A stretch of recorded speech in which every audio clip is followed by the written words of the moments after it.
I want to talk about Department of Transportation's the task force they opened, the lease purchase program task force, which is crazy in my opinion because I kind of been like bothering me lately, so I kind of want to get a couple things off my chest. What I'm trying to figure out is why are they going after like people that are doing lease to purchase programs, and why are they not going after like dealerships and banks that are doing like predatory lending? Like everybody's a grown up and they can make their own decisions. So if a person wants to sign on to a lease to purchase program, you're gonna tell me now they're trying to ban it, which really makes no sense for me. And I can't even blame the big carriers that are trying to do this because I know they have lease to purchase programs as well. And even say if they do it, there's people are still gonna find loopholes to go around it to do some kind of like, second like or third party like some kind of financing or whatever's gonna be. They'll find loopholes. Trust me. Just a matter of time before that happens. But like if you're an adult and like if you're doing a lease to purchase program, obviously like you don't have good credit and you don't have a down payment. That's why you're doing them. But also as an adult, you should be able to do your own like research and educate yourself on the company that you're about to do it from, read the paperwork, see if it makes sense, right? So just off the numbers I did, if you buy a 2024 Cascadia from a dealership, if you get high interest rate or if you buy it from a lease to purchase program, you're actually going to pay less from lease to purchase program than you would off a predatory loan from one of these dealers. And then you also got to put a down payment and all this stuff. And these lease to purchase programs, I think the reason why a lot of times they fail, personally, in my opinion, is because people don't manage their money correctly. Because if something happens, the truck's down, you still got to make those payments. And then if you don't have no money saved, then yeah, you're going to fail. But if you plan for this, you save your money, you drive hard for the first 6 months, 12 months, don't take many breaks, don't take time off, and save your money, if something happens, you're going to be all right. And then you're going to pay that truck off. But then people, I'm sure there is like predatory like carriers that screw these people over on lease to purchase programs.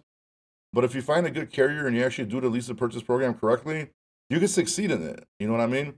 So I mean, obviously, yeah, trucks could break down, stuff could happen. It could keep on breaking down.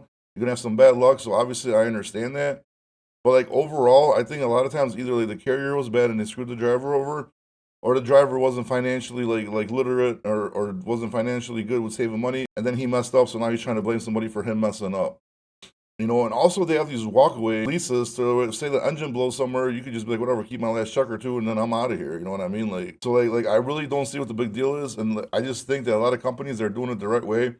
They found a better way to hire drivers because drivers are kind of hard to find over the road, and this way, like you give the person, a chance to be their own boss, and that kind of makes them like draws them more to that position than just a regular OTR driver.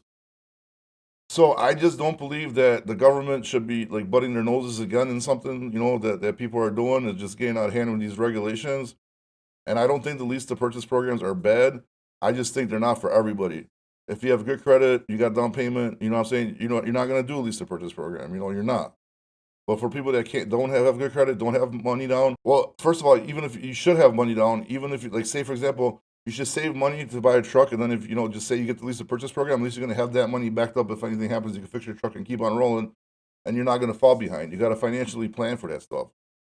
So I'm just sick of the government trying to butt in and just tell us what to do all the time and shut stuff down that people come up with is just crazy. It's not capitalism. At the same time, you got to be careful, read your contracts, make sure your deal is good for lease to purchase program, make sure the company's good, do your own research, don't be blaming other people. And for the carriers doing it to screw people over, stop it. Then they should get in trouble. There should be some kind of oversight because if the company screws you over, like you drive, then you're about to pay off your truck, and then it's like stop giving you loads or purposely like screw you over or something like that, then yeah, they should get in trouble for it. But if everybody's on an up and up and everybody knows what's going on, everybody's on the same page, they should not be banning these programs, in my opinion.